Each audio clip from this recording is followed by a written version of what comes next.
scout car. They're kind of going to surmise the situation. The Germans are going to come out, and they're going to try to take up positions here in the trenches before the Russians do. They're going to try to gain the initiative over the Russians. These read a half-track out, which has got an MG-42 on it. See, they're going to take up positions right here to hold the Russians back. Because what the Russians do is come in some wave after wave, and they would try to overwhelm the Germans on the eastern front. See, the Russians are bringing up their artillery, and what their armor, what they would do, they would put it behind their tanks, use their tanks for shields.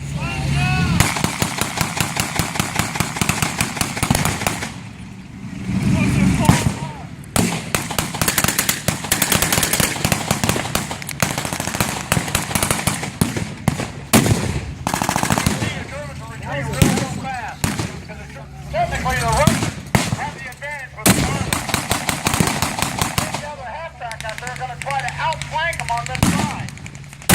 The Russians have got them flanked on this side, but there's a 75mm pack gun over here that you would use as an anti-tank gun to knock out the tank. Try to knock out their thin-skilled. As you can see, the Germans got to give these breaking the battlefield, trying to hold the Russians back.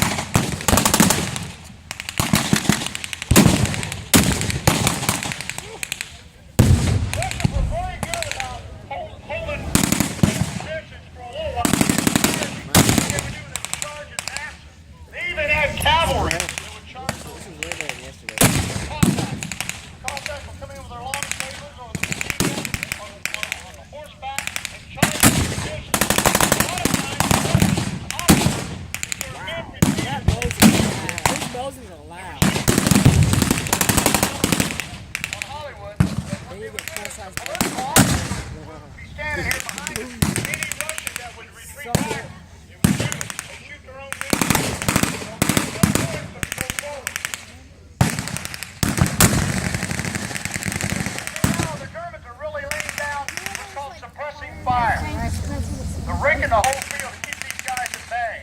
If the Russians were smart, then what they'll do is they'll use their armor and their thin-skinned vehicles and go in behind them, which is what they did. A lot of times the Russians would ride on top of the tanks and they would go in, and as they went in, the Russians would bail off the tanks and start spreading out. They would come out what's called a third line. They would line up with their armor and their thin-skinned vehicles like this reconnaissance half-track, go in and attack the Russian position.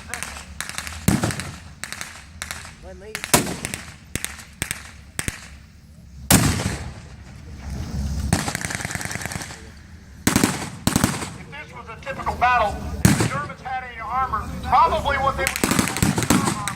And some of this armor that they had was far superior to a lot of the American and Russian armor.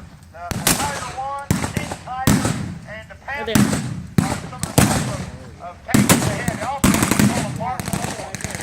The German Panthers and the German King Tigers and Tigers had what's called a German 88. He forgot the they load. started out using that gun on the tanks as an anti-aircraft gun. And then they switched and put them in the tanks. It's very lethal.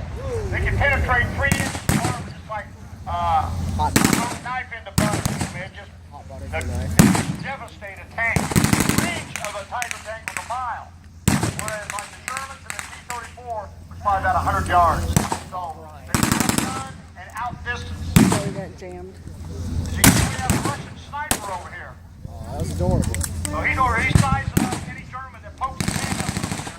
He's going to pop him off and shoot him with him in the head. What he shoot? What this young lady? She is a Russian sniper. She's what's called a motion to gun. And that was the mainstay of the Russian army. A motion to gun. As you can see, one German officer here has a captured MP-40, Russian MP-40. The AK-47 was developed by a Russian tank crewman during World War II, but it didn't see action in World War II, but it did after World War II. It saw action in Korea and Vietnam, and today it's the most recognized gun in the world. But it was made by a World War II Russian tank crewman. It's all stamped parts. What it was, real crude. You could get it dirty, get it muddy, and it would still fire. Now you can see the Russians are making their plan to make a get ready to move forward and try to outflank the Germans. And what's called, they're going to try to roll them up, go right down the edge of their entrenchments, and go right down the entrenchments and push them out. And in that term, after they get the initiative called mopping up, they're going to try to mop the German troops up. We have more over here going to start laying down some fire. So you would have two elements, one on this side for flanking and one side on this for flanking. And maybe they might try to get another element through the middle would be the spearhead.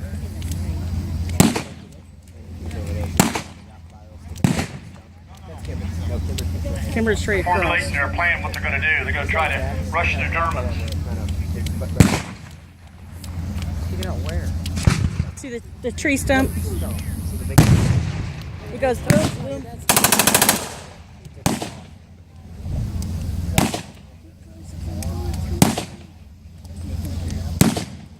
Here comes the Germans over here on the Russian left.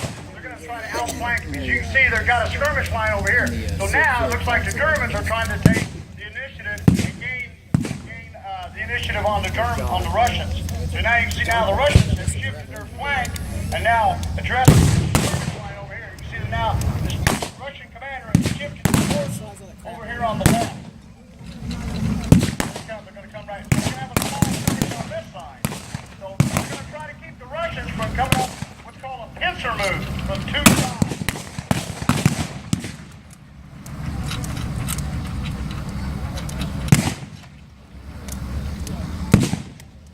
As you can see, what's called a Bren gun carrier, he's going forward and they're going to give the Russians his infantry a little bit of cover. That way they can move forward. That's what they can do. Tank and with the Bren gun carrier, they're using those as cover so they can move forward. The Germans can't really do anything to anybody behind these vehicles because the bullets are just going to bounce off their armor. Now they're going to start moving. They're going to move forward a little bit further with the tank. Hopefully the Russians are going to try to outflank these guys over here or push them or hold them at bay while this flank right here tries to come in down the side and roll up the German troops and do a little mop up on them. We still have the center section right here. Spearhead. We have another sniper right here. You see he's got his gun wrapped up in burlap. That's to keep the shine off the barrel. If he was out in the field trying to keep himself in the field, he wouldn't want it. They would give his position away.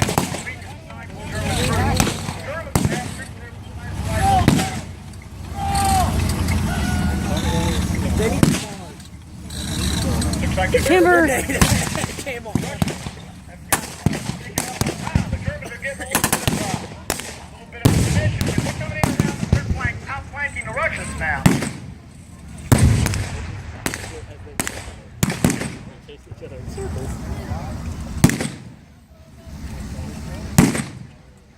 So the Russians still hold this flank right here. While these two elements here are pushing forward, they're going to try to drive the Germans out of the fixed positions. If they do that, then these Germans on this side are cut off. They would be cut off and their position would be untenable. They would either have to surrender or they would have to back off, retreat. The Russians were very, very aggressive during World War II. That's why during World War II, Eisenhower made a deal with Stalin. He told Stalin, we'll let you have Berlin. And when he did, the Russians lost 400,000 casualties taking Berlin. It was just a bloodbath. And the Russians showed no quarter. Now they're starting to show.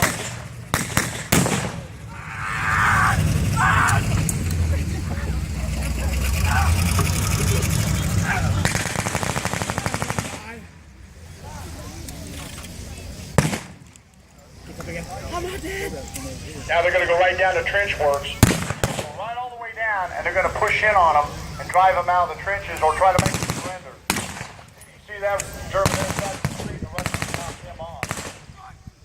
We still have a few elements. We have a few elements of the Russians. Try to hold what Germans are still over there. I don't think there's any more over there. So what they would probably do now is try to push forward towards the Bren gun and try to go over the top. You see the Germans have started to see. After a lot of the battles between Stalingrad and Leningrad, and even when they tried to capture Moscow, there was now over 90,000 troops surrendered at Stalingrad. All those troops marched into Russia and were put in gulags, and a lot of it weren't given back to weren't turned loose until about 1946, 47. A lot of them were kept even longer than that in gulags. So the Russians were very faithful for what the Germans had done to Russia. They had just devastated the whole eastern or the western part of Russia. And the Germans got within 20 miles of Moscow. Never did take it. What hurt the Germans during the Eastern Front battle was, like I said, the same thing with Napoleon. They used the Russian winter with their ally. Same thing had happened to Napoleon almost 200 years before. Now you can see the Russian tanks. He's going down, trying to do a little mop up here, make sure there's not any more Germans over here.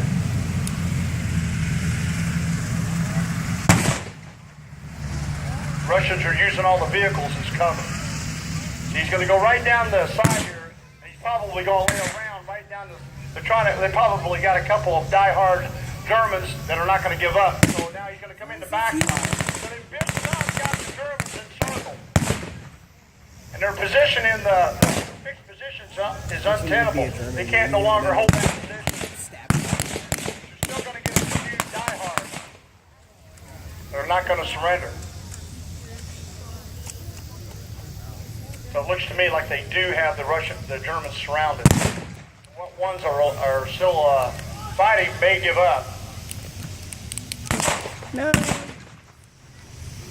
Oh my God, they took a steal. A lot of times there was no quarter given and none asked. In other words, there weren't too many prisoners on the Eastern Front, not like there was on the Western Front. 1.6 ATI. The sign says 1.8 ATI. As you can see, they're checking the trenches. They're doing their mopping up right now.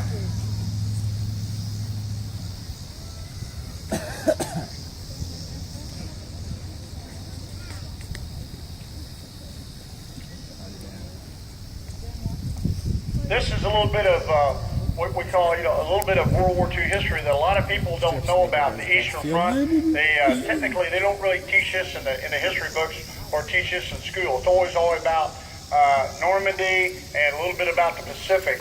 But what this did, when the Russians came in, they took the rest of Poland, they took Czechoslovakia, they took Hungary, they took Romania, they even came down into Yugoslavia, and then they tried to get part of Greece, but the British forced them out, and they got all the way down into Albania, and then what this set the stage for was the Cold War. In other words, the Eastern Bloc nations, until the fall of the Soviet Union, all these Eastern Bloc nations that came under the rule of Stalin later on became free, as the way Europe is today. You also had East Germany.